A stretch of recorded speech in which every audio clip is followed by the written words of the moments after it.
So, please welcome onto the stage, Terry Molloy.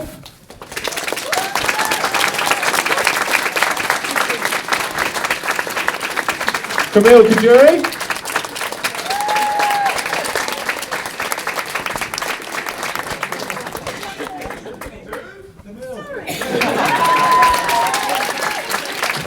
And Sammy Anderson.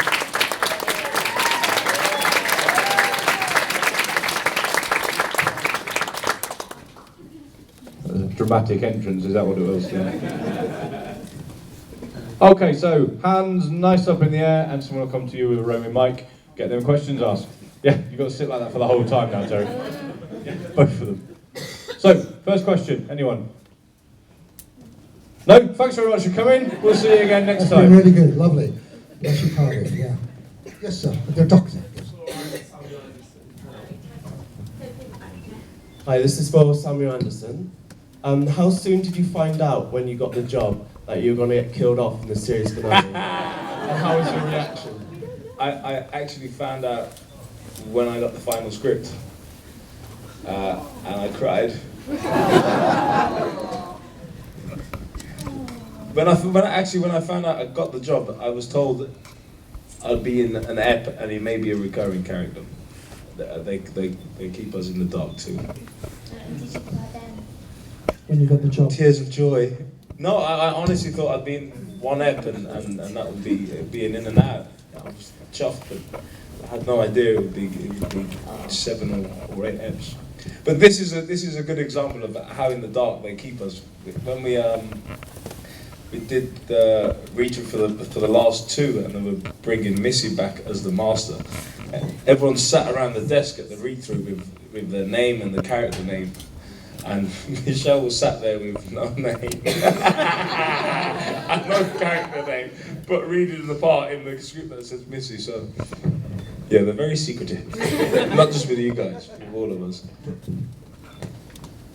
Okay, next question. This is for Samuel. Who was your favourite person to work with on set? I think you could all answer that, can't you? I was kind of we were kind of a trio all the time. It was equally fun with both Peter and Jenna. But to be honest, actually, the episode Into the Forest of the Night, Into the Forest, that gang of kids were a young bunch of geniuses. They kept us on our toes and kept us very entertained. That was a good 2 weeks working with that gang. Okay, and yeah, you can answer it as well. Who are your favourite people working with on set? Who, me? Yeah. My favourite? This is going to be hard work, isn't it? No. I think, no. And, well, you know, it's really hard to say who your favourite is because everyone's so fantastic and you love them all. But I think Noel and I were a bit of a team from the beginning, so, yeah. But David was fantastic, and Billy, of course. You know, everyone's amazing, aren't they? So we all got on so really, really well. But I think Noel has the edge. Yeah. I think you become part of a big, giant, extended family. So, you know, there are lots of people that, you know, you have an affinity with, either on set or off set. You know, I mean, obviously, with me, I mean, Colin and I have always had a thing with each other. Rephrase that, wine, Colin and I worked together very well, and had the same sense of humour, still do.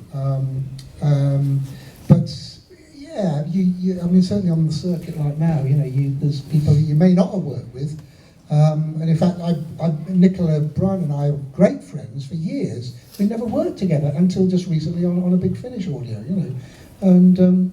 Yeah, there are people who are very special in your lives. You know, you can always ring them up in the middle of the night and say, are you in bed? And they go, yes. And you put the phone down. You know. But yeah, great fun. Okay, next question. Yeah, pick one. Hi, my question is for everyone. If you wasn't asked to play your characters, but was asked to play the Doctor, would you have taken it? silly question, eh? No, of course not. No. No, of course. Of course. You get into acting for the biggest challenges. Well, that's one of the reasons anyway, and that's a challenge. Yeah, totally. I'd love to be the Doctor. It'd be fantastic.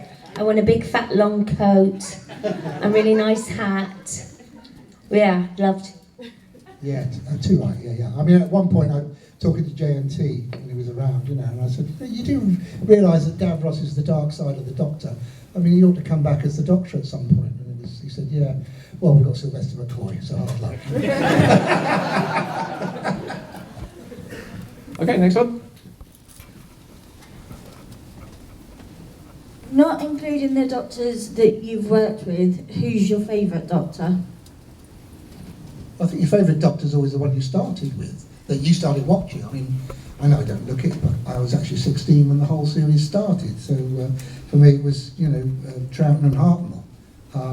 But I like all the Doctors in different ways. I have to say, I think Peter Capaldi is fantastic. You know, I love David, you know, and I worked with him.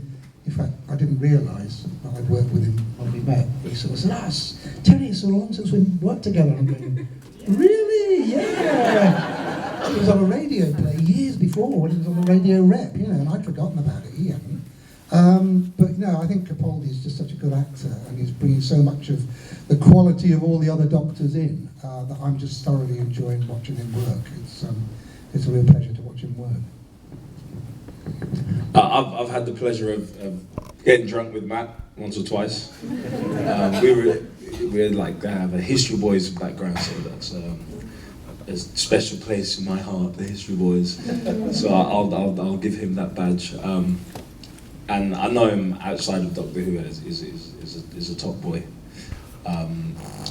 And probably the only one I can remember when I grew up in like a Doctor Who black age, if you like. It wasn't really on. It was kind of repeats of one Doctor or the other. And then in my teens, when it came back on, I was out chasing women and stuff, not really watching Doctor Who. So yeah, but I mean, Peter, I mean that. Yeah, that's not your question. It's the ones that you haven't worked with. But I love Peter. I think he's an amazing actor. But Matt did a great job, and I know that the fans really clung to him as well. So I'll say Matt. I'm back in the History Boys. John Pertwee was mine, favourite. Loved him. And I do love Peter Capaldi. He's fantastic. Yeah. Okay, next one. Hi. As we all know, on Thursday it will be 10 years since the series came back. So this is for Samuel and Camille. What sort of impact has it had on you over the past sort of 10 years working on this show? You know, your favourite experiences on the set and, well, you know, here on Comic-Con and things like that? My Twitter went from 100 to 10,000 in a day. Oh my word! Yeah. It's amazing. Are you on Twitter? No. Hashtag Doctor Who and watch. Yeah. I'm a bit old for that. I leave it to you young cats. Yeah, no, it's had a massive impact. I think once you're part of the club, as it were, it's kind of a special journey that you go on, isn't it, really? I can't believe it's been 10 years. It feels like yesterday. And one of the nicest things is I think you can just kick off where you started from. If you see your old mates, you know, and you don't need to keep them warm. And also, we've got this amazing extended family, and you guys, of course. So it's up there with one of life's sort of defining, lovely, shiny moments, I'd say. It really does feel like an extended family as well. I remember, I mean, I only got on Twitter when I got this job. A friend of mine, he's on the Instagram and the Twitters and stuff. He's like, you have to get on this, it's part of your job, blah, blah, blah. And I got on it, and then they told me I can't say anything on it until they say. And the morning I was announced, I was getting all of these welcome tweets. And I thought it was people from the BBC going, welcome to Doctor Who, welcome, welcome. And then I realised it's like, no, it's the Whovians, like this Team TARDIS are welcoming you to the team. It's something special, it really is. Well, we feel your love. Yeah. We really do. Okay, who's up? Run. Hi, thanks. I want to ask a question to parents, just that when you started playing your character all those years ago, did you think you'd still be talking about it sort of now? Oh God, no, no. I mean, I took over purely by accident. Took over the character because it had originally been played by Michael Wisher and then David Goodison in Destiny with Tom Baker. And Michael Wisher was slated to do it again, to carry it on. But as you know, things happen in life, the BBC decided to have a technician strike. So all the productions were shunted forward by a month. And by the time it came to do Resurrection of the Daleks, the director who was going to be doing it was off doing another project. Michael Wisher was on tour in Australia, and a new director had been brought in called Matthew Robinson, who I just finished 6 months filming with down at TBS. So he knew my work, and he just rang me up and said, do you know anything about the Daleks? I said, yeah, I used to watch them in the old days. Davros, I haven't a clue. So he sat me down in front of the thing and said, well, that's the character we want to bring back. What year was this? This was 83. Oh, wow. About 83, 82, 83. We recorded it. So yeah, and I just, said, do you want to do it? And I said, no, lots of actors I know could do much better than me. And I said, yes, but his hand off. Because I just like the idea of the character. I spent a lot of my life working in radio, or have done, still do. And for me, it was like doing a radio job on telly, because everything had to come through the voice. In those days, the masks didn't move. They were like solid foam latex. To get any movement in that mask took a lot of jobs. So yeah, I loved doing it. So no, I thought it was a 2-week job. When I've done that, they'll bring Michael back. But JNT obviously liked what he saw and kept me going through with Colin and then with Sylv. Fantastic. Do the voice. The voice.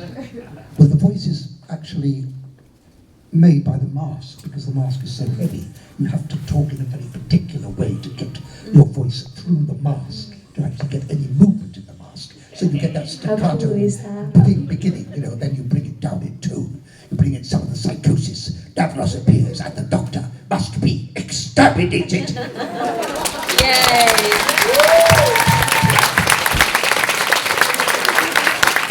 You got it. Okay, who's next? Hello. This one's for everyone, and I was just wondering, what was the most emotionally challenging, or the biggest challenge as an actor for you whilst you were playing your characters in the show? If that makes sense at all. Easy one for me. Mine was trying to be an emotional cyborg. It was like, okay, I'm not really human, but I'm still kind of human. And yeah, Cybermen are totally emotionless, and again, having the mask on, my face was kind of restricted by the prosthetics and the things that were clicked on. I couldn't really move the face too much, and it was kind of, these were some of the notes you were getting, is show a little emotion, but you can't be too emotional, kind of thing. It's like, yeah. Like, actors love those kind of notes. So that trying not to appear too human in the Cyberman state, that was a tough one. You did it really well. Thank you. I think mine was Jackie Tyler in the parallel world. When she had the dog Rose instead of the daughter Rose, and it was quite difficult being icy cold to Billy and stuff when and not having a history with her when we'd had all that history. So I'd say that was probably the most challenging. For me, I think it's more physical challenge than anything. It's not easy being in all that stuff. And probably the worst part was when we did Revelation, and I just had to have my head in this fish tank which revolved. And they built this structure in which I sat on a chair and I was meant to spin round. So, it was bolted onto my shoulders, so everything went round. But what they hadn't done was measure me. So when I started to swing round, I was kneecapping myself on the uprights. So, obviously they don't have time to stop. So they basically tied my legs up under the chair, and I was having to pull myself round. And I was getting, gangrene very swiftly. So, but thankfully, Graham Harper, who was directing that, he's brilliant. He realised what was happening, and we just shot all of those things in 40 minutes. Did the whole lot, bang, bang, bang, bang, bang. A lot of them are thankfully just reaction shots rather than big loads of script. But physically, Davros is not a cool character to play. It ain't. No. People say, "Oh, that lovely wheelchair, great." I say, no. You're talking about a supermarket trolley. We're built with 4x2 timber. Then 2 lead 12-volt car batteries in the back. These in those days.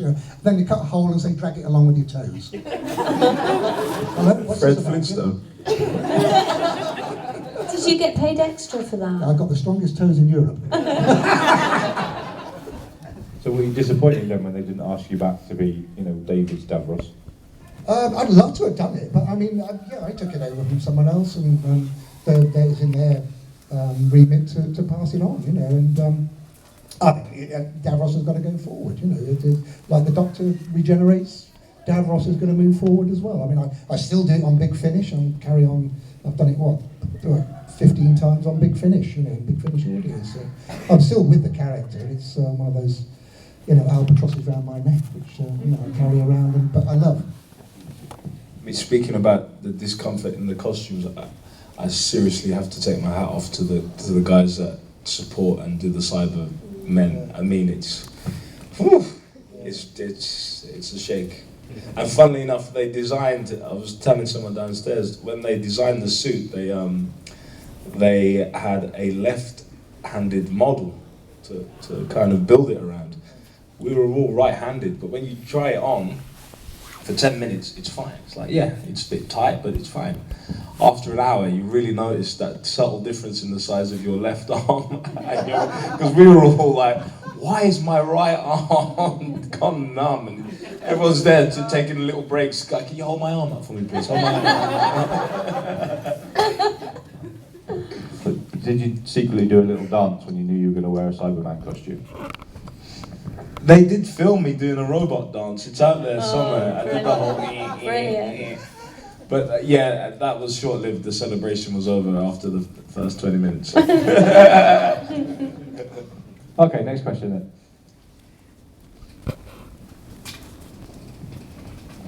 This is for Samuel. Danny Pink has died twice, but we know Orson Pink is still out there. Are you going for Arthur Darville's record? I keep reminding the producers when I see them and speak to them that Orson Pink is still out there. And if the Doctor doesn't want to go back in time, Orson can. Technically, he's only died once. He was already dead as a Cyberman. Yeah.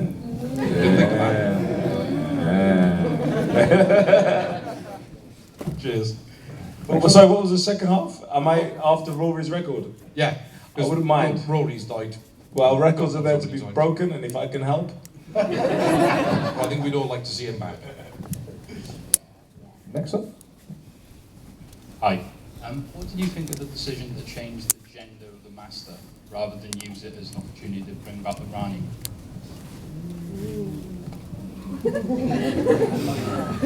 I think it was an excellent choice. When you're writing anything, you can, you have the freedom to run with your imagination, and to add to drama, you kind of push boundaries and say, well, where can I push in this direction or that direction or another, and just to throw a spanner in the works, it's like we're going to make a female and make her bad. And I think the casting was incredible. I think she absolutely smashed it. Oh yeah, she's amazing, isn't she? Terrifying. And actually that loopy in real life. You couldn't be acting that. That's gotta be for real. The thing about Doctor Who I find fascinating over the years, is you talk to people who, unlike yourselves, are slightly more obsessive about the programme and actually say, well, you couldn't possibly have done that because A, B and C happened. And I'm saying, you do realise, well, last time you didn't have a hand, so you can't have a hand this time. You are watching a time-travelling programme. Sorry, those rules just don't apply. We're in an area of fantasy and shifting around the universe and several different universes in which anything can happen. So, the fact that you say, oh, you can't possibly have a female doctor, you can't possibly have a female master, doesn't really, I don't think it really adds up. It doesn't make a lot of sense. And, as Samuel says, the writers are creative people. They throw ideas together, they put them into a melting pot, and they come out with something that is going to, excite and aggravate people as well, and as you go along, and that's the mix of any, successful program that people are talking about it for all sorts of different reasons. I think the other thing as well, a lot of people don't realise when it comes to writing, once it's down on the piece of paper and it all looks very clever at the end, like, oh, there was that twist and that twist was there, and they can only come around once the writer has started writing. I don't think many writers have the idea as a whole and then put it on paper. Things come up because of what precedes what's just been written down. So a lot of it is a surprise to the writers. Because I don't think Moffat wanted to kill me when he looked. No, but a lot of it comes as a surprise to the writers. As you say, they're creative people, and as the pen's moving, ideas are coming up, and they find little ways of twisting once they've got to a certain point. And we're forced to speculate, talking about how you guys speculate and stuff. On set, we have to speculate as much as you do. We filmed series 10 and 11 before we'd even read 9. So, where are we in our relationship at this point? We didn't know. You spend a lot of time speculating. Yeah, we really do. I mean, just recently I finished filming a web series in which the director will not tell us, and we still don't know, which direction our characters are going. We've only done the first 5 episodes. We don't know exactly who we are. We as actors are experiencing it as you audience would be experiencing. All I can say is very dark, very sci-fi, although I don't know. But you get that, sometimes when you're working on, beautifully written out things as well, that you're in a limbo land with a lot of stuff as you're working through them. Yeah. Okay, next question.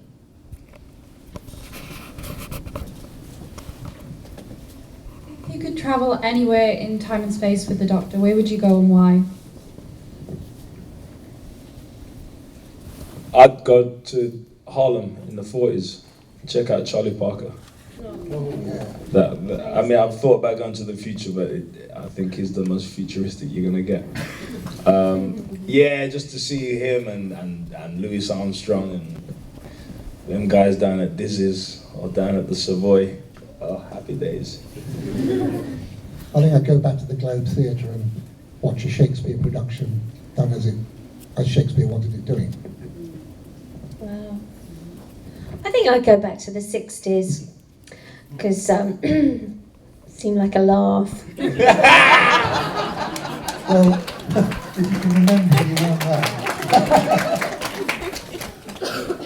That's deep. Thank you. Next question. You want down the front here? Hi. Have you ever been to a Doctor Who experience? It's all of you. 2 or 2V or 2A? Next to the... I took my sisters there last year. Did you? Yeah. How was that? That was good, and it was quite funny. Did you get mobbed? No, it was really quiet there that day. I got free tickets. It was fun. I just found out I was going to play a Cyberman, and I was there with my sisters and my parents, and my dad's a bit of a sci-fi geek. Not a bit of a sci-fi geek, he's a sci-fi geek. Brilliant.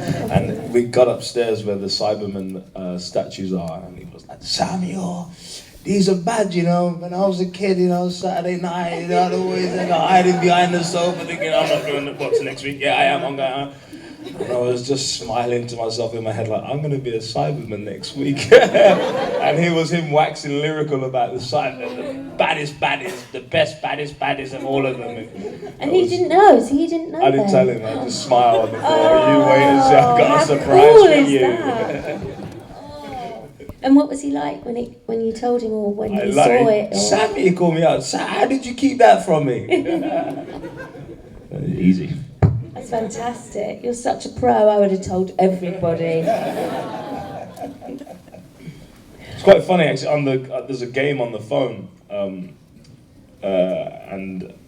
the Cyber Danny character's on there, and my nephew, he's only, I think he was about 1 at the time, 1 and a bit at the time when the character came out in the game, and my mum had the game on, and he went, "Uncle." We didn't think he'd recognise me on it, but he did. "Oh, Uncle." I've never been to the experience. I've always wanted to, but I've never had the opportunity. No, me neither. No. But then I live, you know, the other side. It took me 6 hours to drive down here last night, you know, so nipping down to see Norfolk. Norfolk.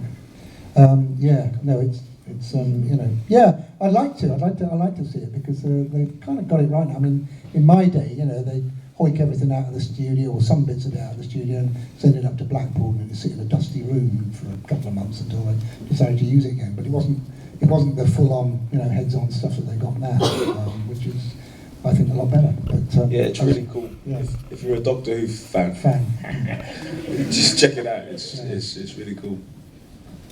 Museum. I went to the Blackpool and it was a bit dusty. A bit dusty, yeah. Okay, next question. If you had a chance to play any alien, what alien would you play? From Doctor Who or from anything? From anything, I'd say a Vulcan. From Doctor Who, I'd have to play a Dalek. I've done the other baddie. Exterminate! We are the supreme beings! Been practicing. I mean, for me, I think it would be a Klingon. I mean, I don't know if anyone's watched Star Trek Continues, the run-on from Star Trek that they do as a crowdfunding thing over in the States. But Colin Baker has just appeared on that, so we've got a crossover between Doctor Who and Star Trek. And so I know Vic, who's a producer, and I texted him the other day. I said, okay, you've had Mr. Nice, now time for Mr. Nasty, and I want to be a Klingon. So we'll see how it goes with that. But there's a comic out. Eh? There's a comic out with Matt Smith and Jean-Luc Picard. Really? Matt Stockton. Yeah. Cool. It would be a good little spin-off. A good spin-off, yeah. I mean, he's not playing the Doctor in Star Trek, but it's you know, actor crossover anyway, you know. But in this, I mean, I always like the Ice Warriors, but I'm far too small for that, you know. And I'd probably have to be one of the maggots in the Green Death, I suppose. That'd be me, yeah. I'd like to be one of the angels and blink. Scary. Yeah. Wow. Love that. Love it. So provocative. Okay, next one. My question's for Camille. How did it feel when you won the Weakest Link Doctor Who special? That was probably one of the finest moments. It was really good because she was horrible to me. Did you notice she was horrible, and she wasn't joking either? Yeah, she was mean, and it's really easy when you're at home doing that quiz. It's so easy. You're firing out the answers. It kind of is. Oh yeah, that's 14, 11, France, but when you're standing there and Anne Robinson is there, and you've got the crowd behind you and the lights on you, and I went into this shock thing where I couldn't hear. So somebody said to me, rub your ears, and it makes you hear things really clearly. Go figure. So I did. sometimes you'll see me standing there rubbing my ears because I'm trying to hear what she was saying, because you go into this, I'm not here, she's terrifying, and am I really here? But anyway, so it gets down to sudden death, and nobody liked it when Dave was booted off, and nobody liked it at all. In fact, everybody booed Noel and I. It was a really big deal, and they've edited that out.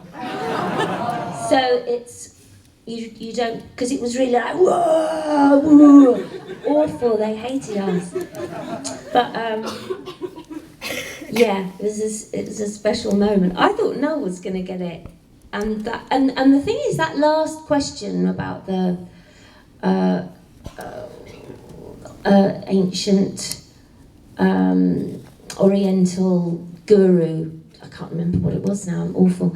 Anyway, so I thought, I nearly burst out and said Mao Zedong, and I thought, no, take your time, because Anne said to me, Anne, my mate, take your time, Camille. So I did, and it just sort of, because my dad used to say the answer was Confucius, and my dad used to say all the time to me, really annoyed the life out of me when I was a kid, Confucius say this, and I used to go, oh please, driving me mad. And I thought, my God, it's Confucius, it's Confucius. So it was a really good moment for me.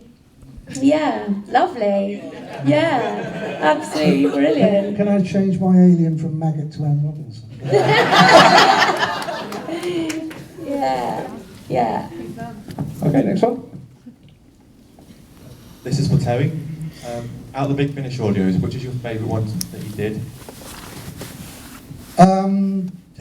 Well, I Davros as a mini-series was great. 4-part, because you basically, those of you who haven't heard it, we basically traced Davros from a 15-year-old boy up to the creation of the first Dalek. So you see the backstory, you see that canon of man to monster, the beautiful Aryan youth who becomes this wizened, crippled scientist. And that was something you just couldn't do on television. It's such a broad spectrum of, a bit like Claudius, that whole patrician society and being pushed by his mother, yet he blows most of his family apart in his desire to achieve his end. In terms of the others, I mean, Davros I liked the very first one I did, because it had no Daleks in it at all. And you actually thought Davros is quite a nice guy and the Doctor's a bit of a shit. He's kind of just doing it wrong. This guy's got it. He's got it in place, and I have to have an affinity for Davros, because he does do the right things. People think he's evil. He's not. He solves the problem of food in the universe. Okay, he uses people's dead bodies in order to provide the food. What's wrong with that? You got a moral problem with that? Heck, they're dead. They don't know. So Davros, but also the one I think probably my favourite was with Paul McGann in Terra Firma. Because you've got both of them trying to tip the other one over the side. The Doctor's trying to turn Davros schizophrenic, and Davros is showing the Doctor what he has done to Earth in order to make him realise how alone he really is. That was a cracker, and it was lovely to play with Paul. Okay, next one.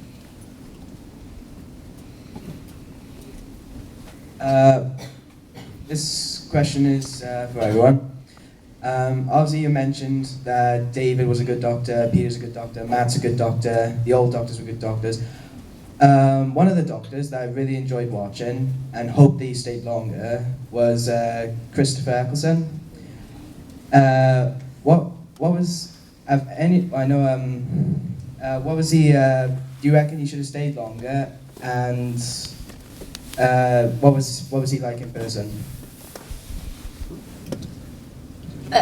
Yeah, I work with Chris, and I think because of him, he'd raised the game of the whole, he'd raised the bar to the whole show, really, so that suddenly now Doctor Who was taken seriously, and very seriously, because Chris brings with him a lot of kudos. He's a fantastic performer, and he was brilliant to work with.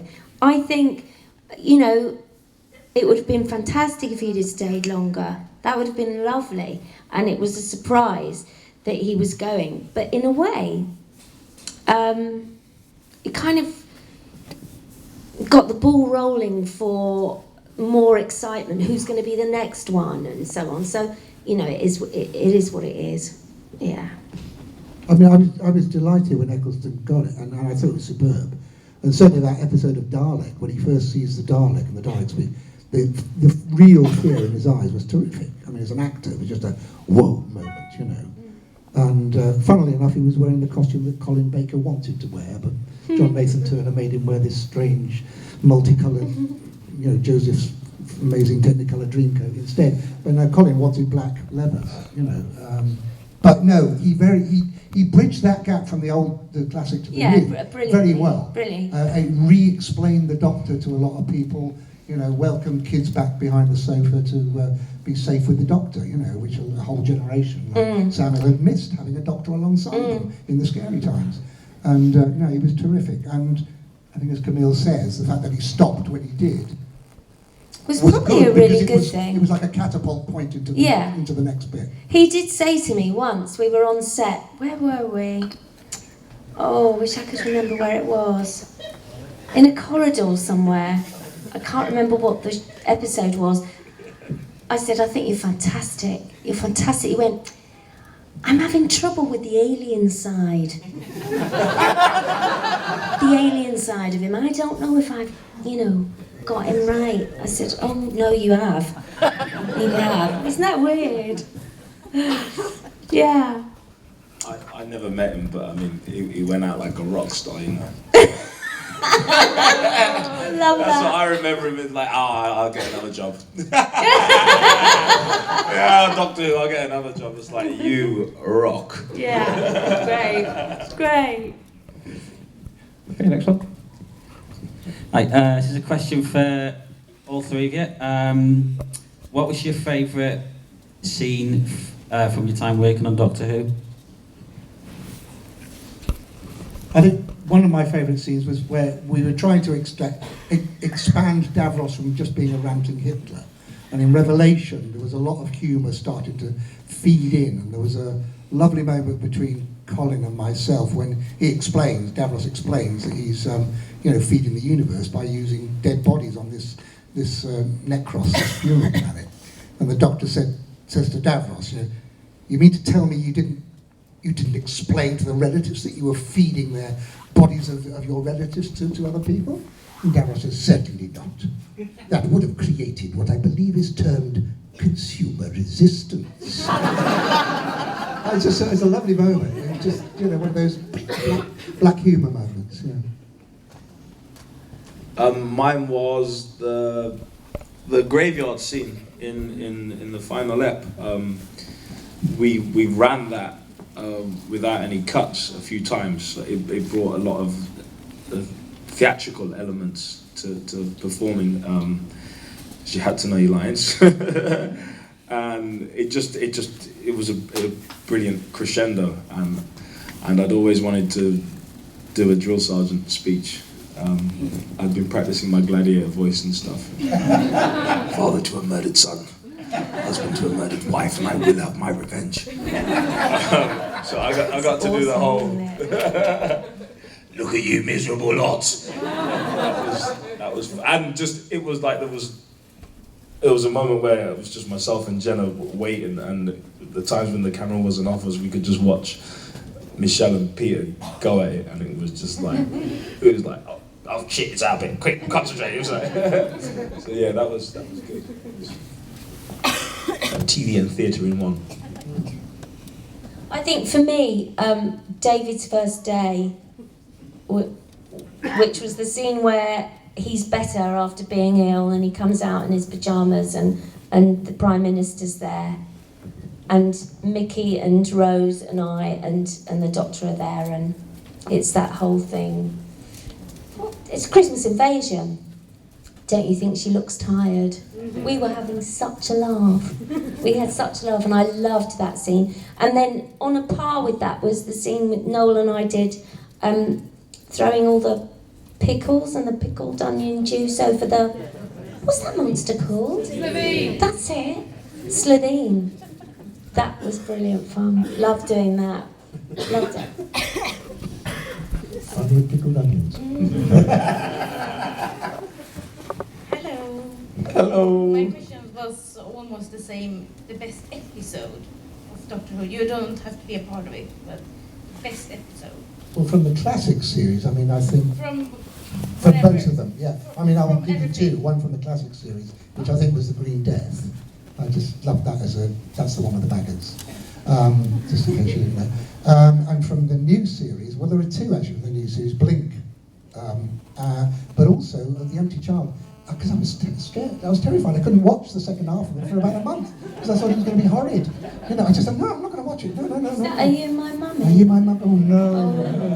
God, it just freaked me out. Your mummy. Yeah. Very much so. Christmas Invasion. I loved that one. I loved Samuel's ending. I thought that was spectacular. Doomsday on the beach, dying, parallel universe, brilliant. From the classic, don't know. I wasn't born. I really liked Peter's first episode. Maybe because I saw it on an epic scale at the cinema and stuff, and it had that kind of movie feel. And which has also got my favourite line in it when he refers to humans as pudding brains. I thought I was the only one that laughed out loud in the But yeah, I like that kind of stoic look at you. Pudding brains. What's yours? Gridlock is my favorite. Oh. And From the Future, it's David Tennant and Yeah. Freema. Yeah. Freema. Is it her birthday today? Oh, Freema, happy birthday. Yeah, but Gridlock and Blink. Yeah, many favorites. Okay, Thank you very much. we've got time for one more question. So who's going to ask it? Make it an epic one. If you could write a story, what would you write about? The Return of Danny Pink.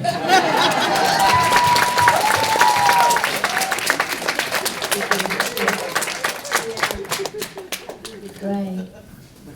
Yeah, I think I'll do The Return of the Tylers and Rose as well. In the 60s.